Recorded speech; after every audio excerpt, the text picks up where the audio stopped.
कल्पना कीजिए एक ऐसा दौर जहां सूरज ढलते ही सड़कें वीरान हो जाती थी, जहां हर आहट, हर साया एक अनजान खतरे का संदेश लाता था, जहां हर फोन की घंटी किसी अपने के अपहरण की खबर हो सकती थी, या शायद उससे भी कुछ ज्यादा बुरा।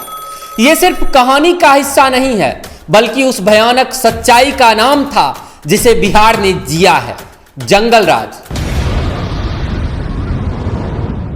आज हम उस अध्याय को पलटने जा रहे हैं जो बिहार के माथे पर एक बदनुमा दाग की तरह आज भी मौजूद है। एक ऐसा दौर जहां न्यायपालिका को यह कहने पर मजबूर होना पड़ा कि बिहार में सरकार नहीं जंगल राज कायम है, जहां आईएएस अधिकारी बीबी विश्वास की पत्नी चंपा विश्वास के साथ हुए जघन्य दुष्कर्म ने पूरे देश को झकझोर कर रख दिया था। यह सिर्फ एक अधिकारी की पत्नी के साथ हुआ अपराध नहीं था, बल्कि यह उस वक्त की ध्वस्त कानून व्यवस्था का सबूत था, जिसने आम आदमियों की सुरक्षा की हर उम्मीदों को तोड़ दिया था। जब विधायक के बेटे जैसे रसूखदार लोग सीधे तौर पर अपराधों में संलिप्त थे और उन्हें कोई डर नहीं था, तो सोचिए आम बिहारी, आम आदमी का क्या हाल रहा होगा। तो तैयार हो जाइए बिहार के उस अनकहे इतिहास में गोता लगाने के लिए, जहां भय, अपराध और राजनीति का एक ऐसा गठजोड़ पनपा जिसने एक पूरे राज्य को अपने आगोश में ले लिया था। जब कानून का राज नहीं, अपराधी का आतंक था। जी नमस्कार, मैं हूं अमन कश्यप और स्वागत है आप सभी का हमारे इस नए वीडियो में। लालू प्रसाद यादव के शासनकाल को अक्सर जंगल राज कहा जाता है। इस दौर में बिहार में अपराध इस कदर बढ़ गए थे कि लोगों का घरों से निकलना दुर्लभ हो गया था। किडनैपिंग, हत्या, बलात्कार और डकैती जैसे वारदात आम हो गई थी।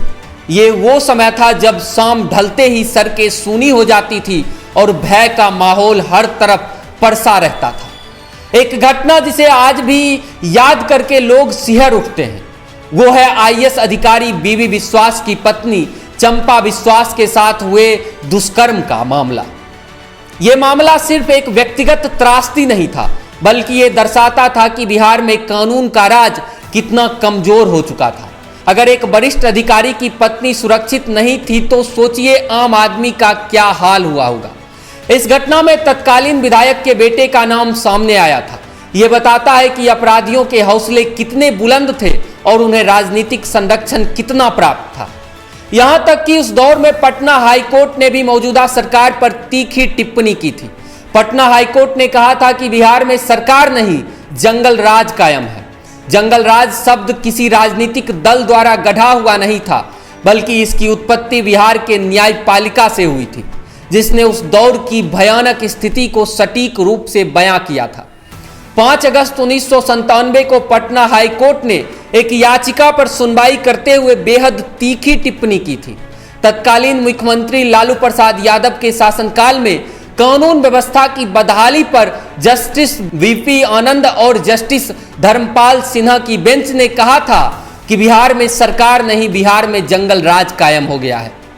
सत्ता की कमान भ्रष्ट अफसरों के हाथ में है और कोर्ट के आदेश की पालन भी यहां पर नहीं किया जा रहा।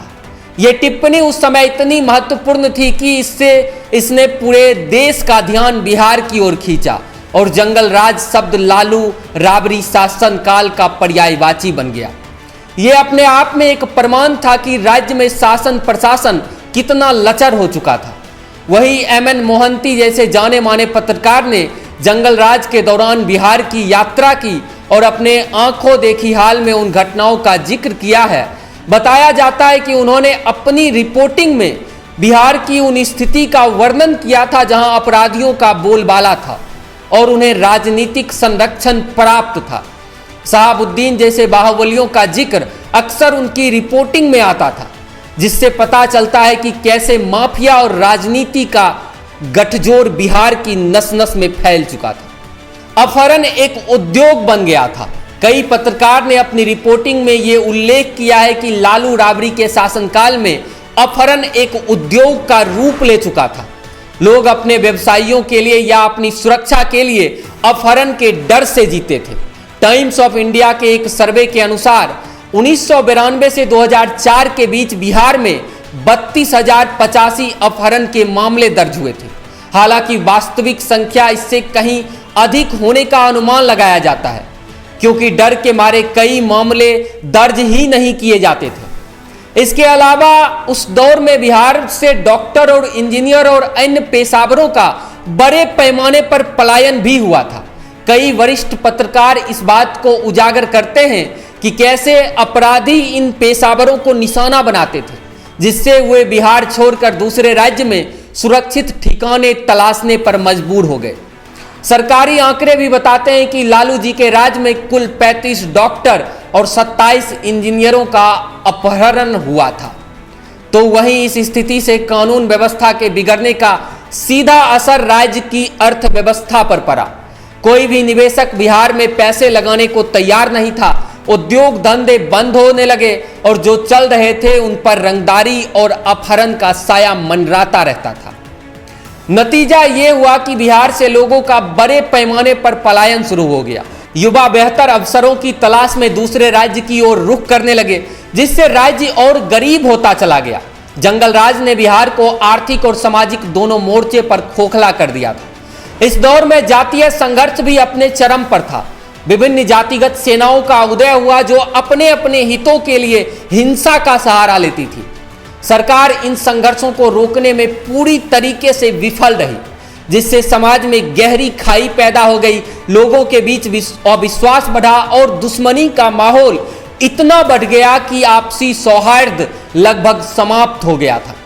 यह बिहार के सामाजिक ताने बाने के लिए एक बहुत ही दुखद समय था। जंगल राज के उदय के कई कारण बताए जाते हैं। इसमें सबसे प्रमुख था राजनीतिक इच्छा शक्ति का अभाव और अपराधियों को संरक्षण। कहा जाता है कि कई बड़े बड़े अपराधी राजनीतिक दलों के संरक्षण में फले फूले। पुलिस प्रशासन पर राजनीतिक दबाव इतना ज्यादा था कि वो निष्पक्ष रूप से काम नहीं कर पाते थे। इसके अलावा न्यायिक प्रक्रिया का धीमा होना और सबूतों का अभाव भी अपराधियों को छूटने में मदद करता था। जंगल राज बिहार के इतिहास का एक ऐसा अध्याय है जिसे उस दौर में जीने वाला कोई भी बिहारी याद नहीं करना चाहता है। यह दौर हमें बताता है कि कानून व्यवस्था कितनी महत्वपूर्ण है और इसे बनाए रखना किसी भी सरकार की पहली जिम्मेदारी होनी चाहिए। हालांकि उस दौर से बिहार ने काफी कुछ सीखा और आज राज्य विकास की राह पर आगे बढ़ रहा है, लेकिन यह जरूरी है कि हम अपने इतिहास से सबक लें ताकि जंगल राज जैसी स्थिति दोबारा कभी पैदा ना हो। बाकी आपकी क्या कुछ राय है जंगल राज को लेकर? आपकी क्या कुछ प्रतिक्रिया है? क्या कुछ आप सोचते हैं जंगल राज को लेकर? कमेंट बॉक्स में बताइएगा और हमारे साथ जुड़े रहने के लिए हमारे चैनल को सब्सक्राइब करिएगा और फॉलो भी जरूर करिएगा हमारे फेसबुक पेज को। फिलहाल इस वीडियो में इतना ही, मिलते हैं नए वीडियो में, तब तक के लिए जय हिंद।